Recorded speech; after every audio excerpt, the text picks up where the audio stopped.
Praise the Lord Jesus Christ.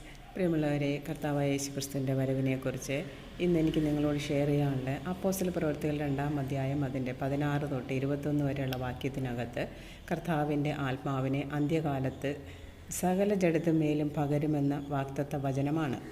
എന്നാൽ വെളിപ്പാട് പുസ്തകത്തിൽ പറയുന്നത് പോലെ 7 സഭകളെക്കുറിച്ച് പറയുമ്പോൾ ഫിലദൽഫിയ സഭ വിശ്വാസിയായിരിക്കുന്നവർക്ക് മാത്രമേ കർത്താവിൻ്റെ മേഘപ്രത്യക്ഷതയിൽ എടുക്കപ്പെടുവാൻ കഴിയുകയുള്ളൂ. അങ്ങനെ ഒരു ഗ്രൂപ്പായി വരേണ്ടതിന് നിങ്ങളും അതിനായി ശ്രമിക്കുക.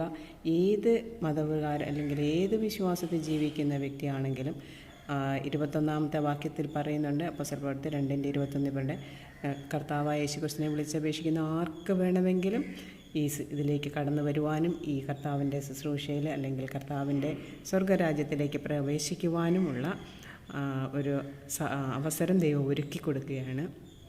ദൈവം നിങ്ങളെല്ലാവരെയും അനുഗ്രഹിക്കട്ടെ.